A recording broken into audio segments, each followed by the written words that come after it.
A las 7 de la mañana con 31 minutos, saludo cordialmente a la doctora Doris Solís, ministra de Inclusión Económica y Social y también secretaria ejecutiva encargada del Movimiento País. Quiero iniciar este diálogo y esto también hablando, por supuesto, en el tema, poniéndolo en contexto de cara a lo que va a ser la Convención Nacional del Movimiento País programada para el próximo 1 de mayo en la provincia de Esmeraldas. Pero sí quiero iniciar y por favor le pido a nuestro productor lo que ha sido una entrevista que publicara esta mañana a diario El Telégrafo con Ramiro González, quien es el principal de la agrupación política del partido Avanza, y estoy citando parte de lo que es este diálogo. Y hay una parte que yo la he subrayado en negro y dice, para País, los enemigos éramos el Partido Socialista y Avanza. Y allí más adelante se le pregunta, bueno, ¿por qué enemigos? Y él explica su posición en torno a lo que fue esta alianza. Permítame, por favor, iniciar, doctora Solís, muchísimas gracias, hablando acerca de lo que va a ser el futuro. No ya hablar de cosas pasadas, sino lo que va a ser el futuro. En este caso, el Partido Avanza es el socio natural, o puede ser un socio natural para el Movimiento País. Buenos días. Buenos días, Néstor, amigos televidentes. Yo creo que hay que empezar recordando cuál es el fin de la política. El fin de la política es transformar la vida de una colectividad, de una sociedad a favor del bien común de los ciudadanos y no confundir el fin con el medio. Dentro de los medios, la construcción de movimientos políticos, de partidos, las alianzas, los acuerdos son indudablemente una parte muy importante de esa estrategia, de ese camino para llegar a ese fin. Por lo tanto, para Alianza País, yo diría las alianzas, los acuerdos con distintas fuerzas progresistas como Avanza, Partido Socialista, sectores de Pachacuti, inclusive otras agrupaciones políticas, sean acuerdos puntuales o alianzas más duraderas, es por supuesto un instrumento absolutamente legítimo y válido.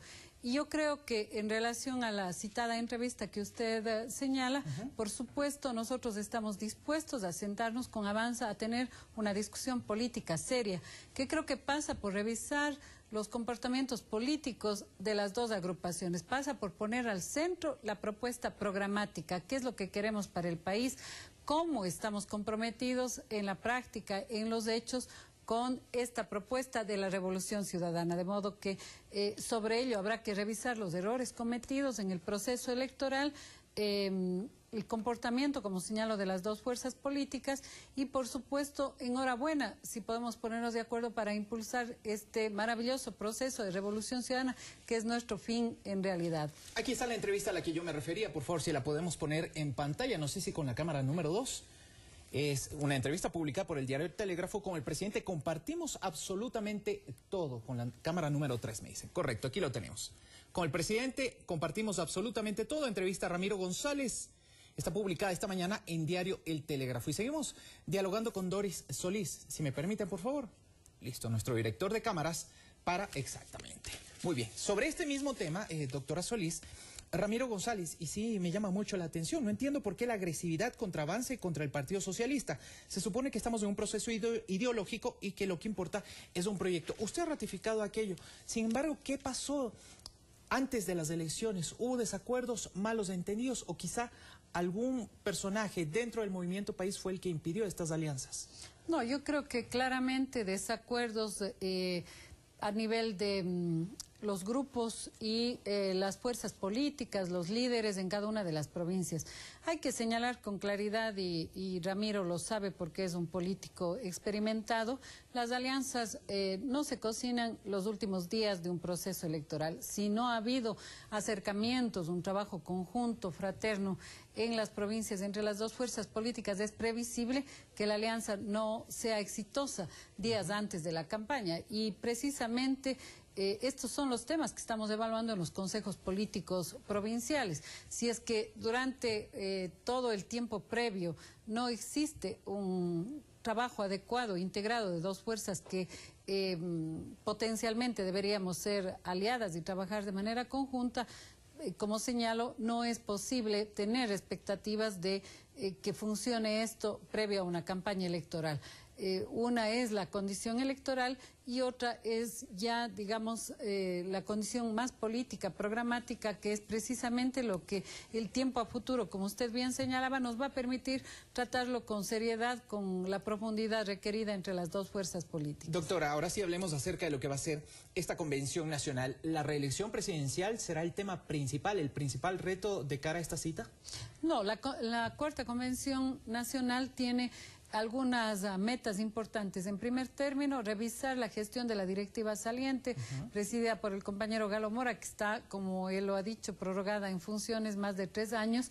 Tenemos que revisar el avance político, organizativo del movimiento y hacer una serie de propuestas para la nueva etapa. Es el segundo tema, evaluar el último proceso electoral. Tenemos previsto la propuesta de algunas reformas estatutarias, habida cuenta que hoy somos un movimiento, Néstor y amigos televidentes, de 1 millón de adherentes. Claro. Necesitamos adecuar nuestra estructura, nuestras propuestas de trabajo para que ese 1 millón de adherentes y adherentes permanentes sea 1 millón de militantes, de partícipes activos y defensores de este proceso de cambio. Y el tema de la reelección preveo que surgirá por parte de la militancia, porque es un tema que entusiasma a nuestra militancia, que está planteado sobre la mesa de la discusión política, pero no es un punto de la convención. ¿Qué se va a hacer o qué estrategia usted adoptará ahora que le ha tocado asumir esta función de manera temporal para lograr acuerdos en torno a este tema, considerando también que hay distintas visiones sobre lo que es la reelección presidencial? Así es, yo creo que hay que continuar el debate. Creo que es un tema absolutamente legítimo. Por delante está la defensa de este proceso de cambio que tantos logros le ha dado al país. Si este proceso de cambio requiere todavía el liderazgo del presidente Correa, creo que es legítimo que Alianza País, que el país lo debata. Son apenas 7 años de esta transformación profunda del Ecuador. Quizá han sido tan intensos, a veces tan vertiginosos, que no miramos la magnitud de esas transformaciones en el área social, la disminución de brechas, de inequidad, el ir convirtiendo al Ecuador en un país más equitativo. Y este modelo tiene que consolidarse. Esta es nuestra aspiración, creo que es la aspiración de la inmensa mayoría de ecuatorianos. Usted miren esto, lo que arrojan los sondeos y encuestas. El 80% de ecuatorianos cree en este proceso de cambio, cree en la gestión de la revolución ciudadana, y nosotros no podemos fallarle a nuestro pueblo. Sería realmente muy grave pensar en un retroceso, pensar en un cambio de modelo, cuando estos ciclos de transformación de una sociedad realmente son esfuerzos de largo aliento de las sociedades. En ese proceso, obviamente, los liderazgos cuentan, los liderazgos son fundamentales a más de la organización política. Por eso nosotros estamos discutiendo las dos temáticas al mismo nivel: el fortalecimiento del movimiento Alianza País, su reestructuración, su innovación, y hemos hecho ya 19 consejos políticos provinciales con muy buenos augurios y resultados, con una militancia entusiasta y movilizada, pero al mismo tiempo la posibilidad de una reelección de nuestro máximo líder, el compañero Rafael Correa Delgado. Mi productor me está diciendo que se nos termina el tiempo. Por favor, si me permite, 2 preguntas así brevemente. ¿Usted personalmente es partidaria de una enmienda constitucional y también le pregunto, esto va ligado a la misma pregunta, de la reelección inmediata?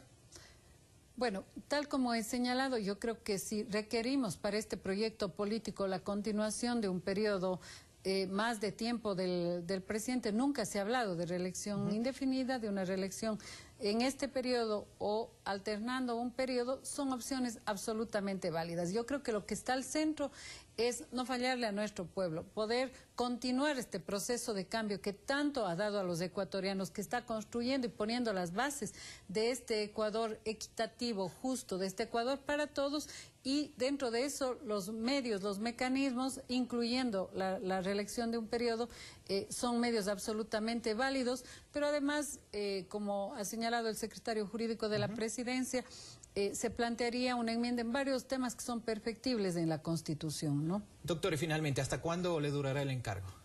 Bueno, el compañero Galo Mora se integra ya a finales de esta semana y iremos pues a la a la convención igualmente como parte de este equipo de trabajo para asegurar una exitosa cuarta Convención Nacional de Alianza País. Me queda pendiente, doctora, hablar acerca de lo que es su gestión frente al MIES. En una siguiente invitación lo haremos. Estaremos Muchísimas acá con muchísimo gusto. Un saludo a Ecuador TV y a los amigos televidentes. La doctora Doris Solís, quien es ministra de Inclusión Económica y Social, pero además se encuentra desempeñando un encargo temporal en la Secretaría Ejecutiva del Movimiento País, aquí en Ecuador TV.